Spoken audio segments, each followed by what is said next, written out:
नमस्कार। अब हम ब्लास्टुलेशन के बारे में पढ़ेंगे। ब्लास्टुलेशन यानी एम्ब्रियोलॉजी के अंदर जब क्लीवेज शुरू होता है तो क्लीवेज यानी उसमें जब जो जाइगोट होता है उसमें बार बार डिवीजन के द्वारा सेल्स बार बार डिवाइड होकर के माइटोटिकली डिवाइड होकर के और एक मल्टी सेलुलर स्ट्रक्चर बनाती हैं। यानी जो जाइगोट यूनिसेलुलर होता है, एक कोशिकी होता है, उसमें पहले 1 से 2 बनेगी, 2 से 4, 4 से 8, इस तरह से डिवाइड होते होते एक ऐसी अवस्था पहुंचती है, ऐसी अवस्था में पहुंचता है भ्रूण जो कि एक बॉल लाइक स्ट्रक्चर हो सकता है।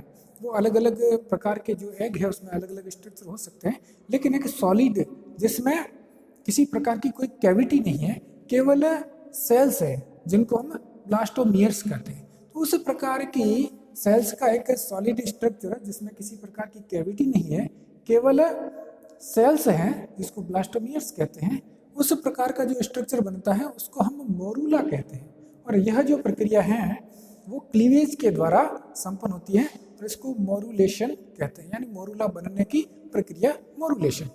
अब मोरूला के बाद में अगली प्रक्रिया शुरू होती है जिसमें वह जो मोरूला है, मोरूला स्थिति में जो भ्रूण है उसमें जो इसकी जो सेल्स है वो सेल्स जो है ब्लास्टोमियर्स, ये तो आपस में एक दूसरे से अटैच रहेगी, लेकिन उसमें एक बीच के अंदर एक फ्लूइड इकट्ठा हो जाएगा।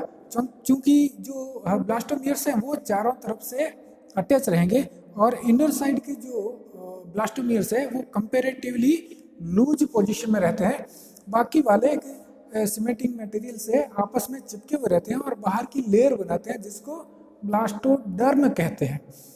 उसके कारण बीच में एक स्पेस खाली होता है और उस स्पेस के अंदर फ्लूइड भर जाता है, और जब यह फ्लूइड फील्ड कैविटी डेवलप हो जाती है जिसको ब्लास्टोसील कहते हैं, तो इस अवस्था को ब्लास्टूला कहते हैं। और ये जो स्ट्रक्चर बनता है उसके प्रोसेस को ब्लास्टुलेशन कहते हैं। यानी ऐसा स्ट्रक्चर जिसमें बाहर ब्लास्टोडर्म है, ब्लास्टोमियर्स है, और अंदर एक ब्लास्टोसील है, एक कैविटी है जो कि फ्लूइड फील्ड है, यानी एक द्रव से भरी हुई उसकी गुहा है। तो इस प्रकार के स्ट्रक्चर को ब्लास्टूला कहते हैं। अब हम अलग अलग प्रकार के जो एग्स हैं उस पर अगर हम नज़र डालें तो हम पाते हैं कि जीवों के अंदर माइक्रोलेसिथल या आइसोलेसिथल एग हो सकते हैं, मीजोलेसिथल एग हो सकते हैं, टीलोलेसिथल एग हो सकते हैं, या सेंट्रोलेसिथल एग हो सकते हैं।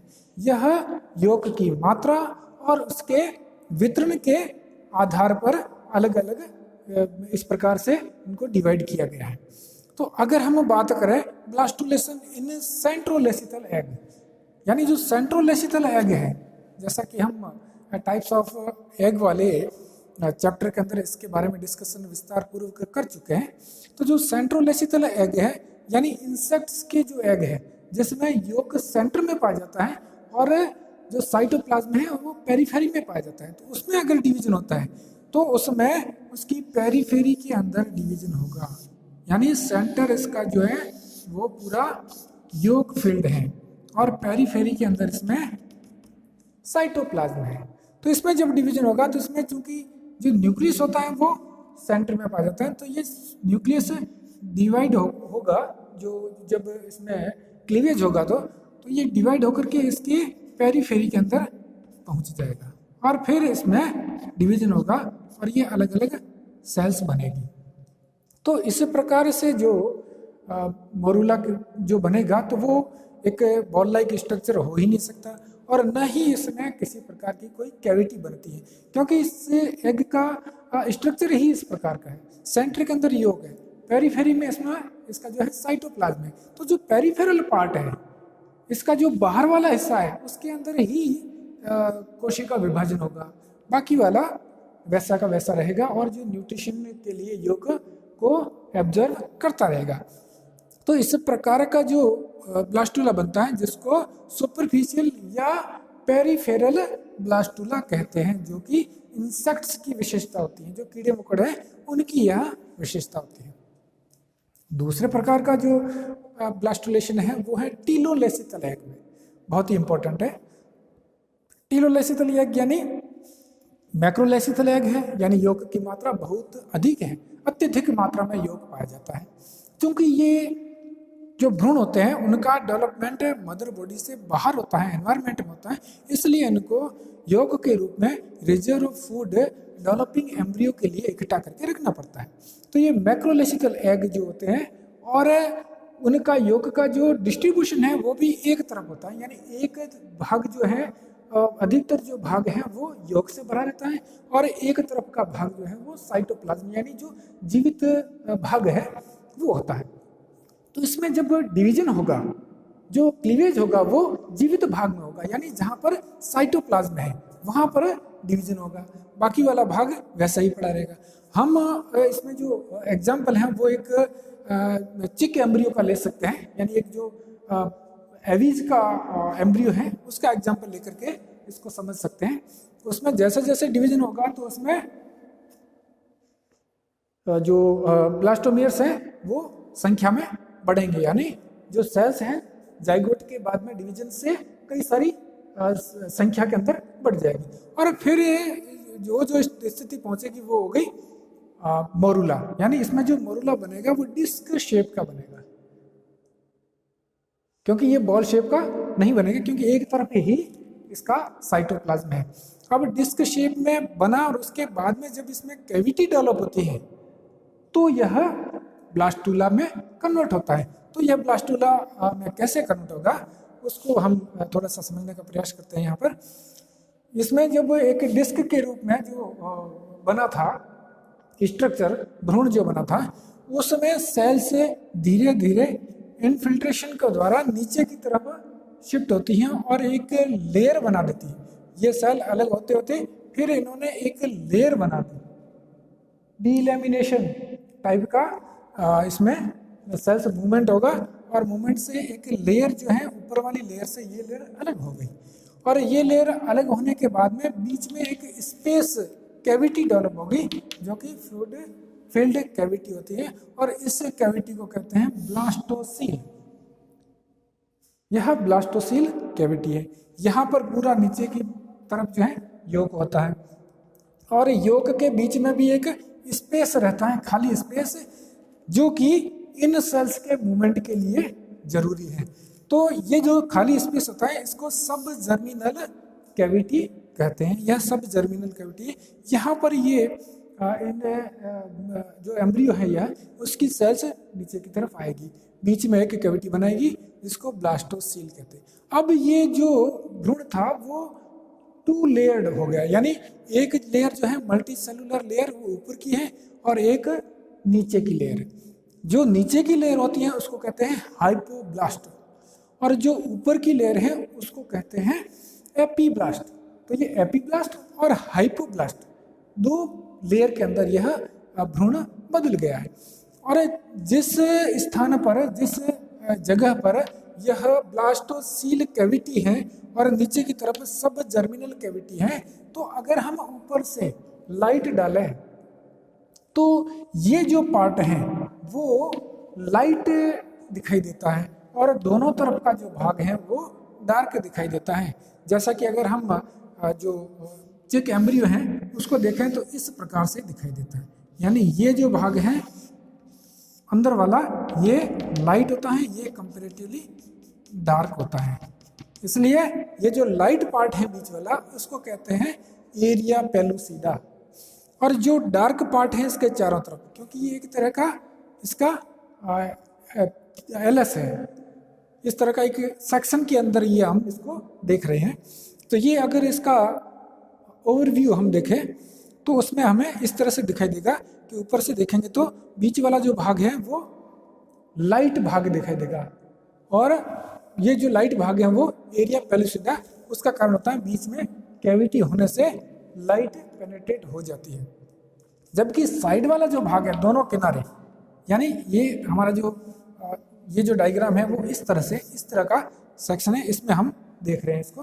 तो ये जो डार्क पार्ट है दिखाई देता है लाइट के अंदर, माइक्रोस्कोप के नीचे वो दोनों तरफ, यानी ये वाला भाग और ये वाला भाग, यानी इसके चारों तरफ जो भाग है वो एरिया ओपेक का कहलाता है, यानी ओपेक है, उसके आर पार लाइट नहीं जा रही है, इसलिए ये डार्क होता है। और जब हम इसको स्टेन करते हैं तो भी हमें यह डार्क दिखाई देता है, यह लाइट स्टेन लेता है।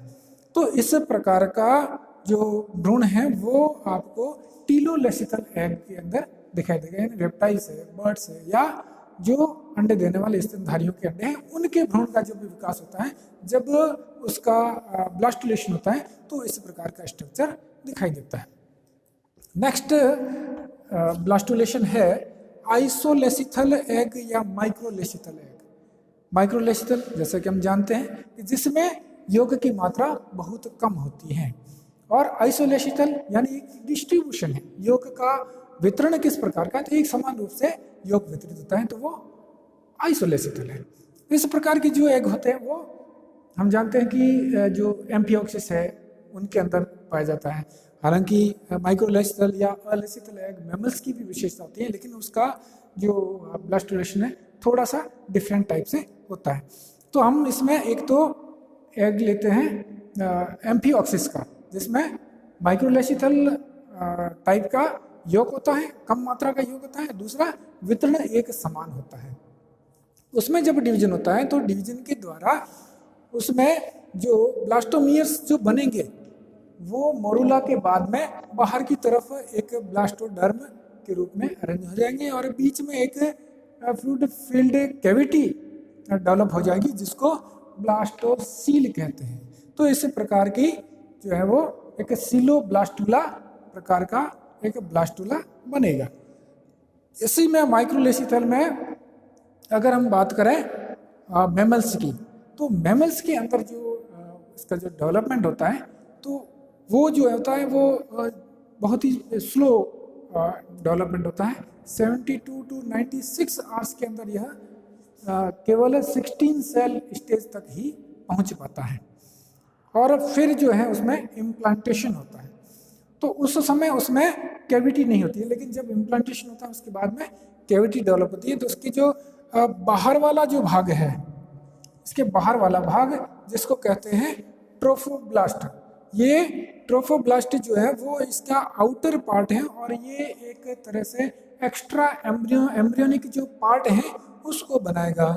इसका अंदर का भाग जिसको इनर सेल मास कहते हैं, यह जो प्रॉपर एम्ब्रियो है उसका निर्माण करेगा, यानी ये फॉर्मेटिव पार्ट है और ये इसका एक्सेसरी पार्ट है।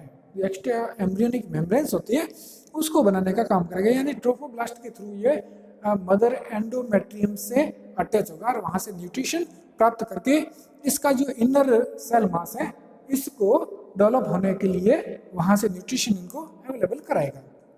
तो इस प्रकार का जो डेवलपमेंट है वो मैमल्स के अंदर पाया जाता है।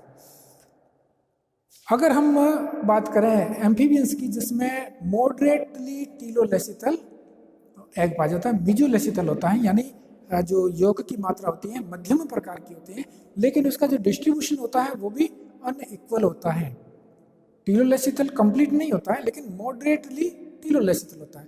तो उनका जब डेवलपमेंट होता है, जब उसमें क्लीवेज होता है, तो क्लीवेज में एक तरफ जिधर योग की मात्रा अधिक है वहाँ के जो ब्लास्टोमियर्स हैं वो साइज में बड़े होंगे, और दूसरी तरफ जो है वो छोटे रहेंगे ब्लास्टोमियर्स। तो इस प्रकार का डेवलपमेंट उसके अंदर होता है, और जब वो डेवलप होता है तो उसमें बीच में ब्लास्टोसील भी डेवलप हो जाती है। तो मॉडरेटली टीलोलेसिथल एग जो एम्फीबियंस में, उसमें इस प्रकार से ब्लास्टुलेशन होता है।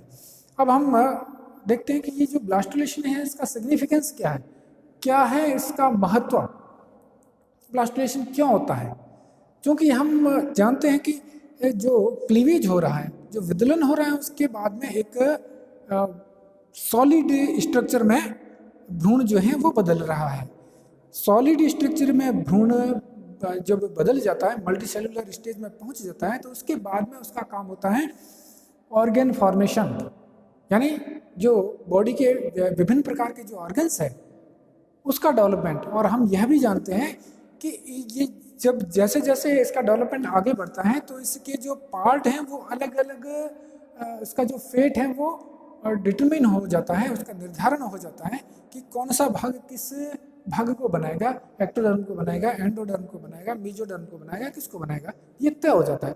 तो जो तय जो इसके रीजन है, उन रीजन में मौजूद जो ब्लास्टोमियर्स है, जो सेल्स है, उसको मूवमेंट के लिए एक स्पेस चाहिए और वो स्पेस प्रोवाइड करवाता है इसका जो अंदर की जो ब्लास्टोसील है वो।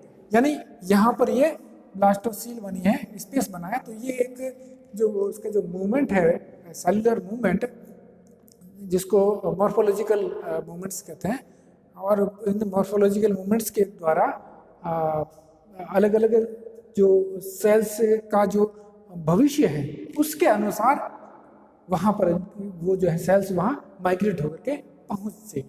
यानी सेल मूवमेंट के लिए, माइग्रेशन के लिए एक स्पेस अवेलेबल यह करवाता है, जिसके कारण ऑर्गेनोजेनेसिस में सुविधा हो। तो इसलिए जो ब्लास्टुलेशन है, यानी ब्लास्टुला फॉर्मेशन है, तो ब्लास्टुला इसलिए बनता है क्योंकि ब्लास्टुला जो मरुला और ब्लास्टुला इन दोनों में डिफरेंस केवल कैविटी का है, बाकी सेल्स वही है, उसमें सेल डिवीजन नहीं होता है, उसमें रीअरेंजमेंट होता है। सेल डिवीजन जो है मरुला स्टेज तक हो गया, उसके बाद में रीअरेंजमेंट होता है सेल्स का, और रीअरेंजमेंट के लिए इसमें कैविटी की आवश्यकता होती है। तो ये रीअरेंजमेंट के बाद में जो स्ट्रक्चर बना है वही ब्लास्टुला है। ब्लास्टुला के बाद में फिर जो है उसमें विभिन्न प्रकार की और मॉर्फोजेनेटिक मूवमेंट्स होती हैं सेल की, और उसके बाद में ऑर्गेनोजेनेसिस शुरू होता है। तो उसके लिए यह ब्लास्टुलेशन बहुत ही महत्वपूर्ण है। धन्यवाद।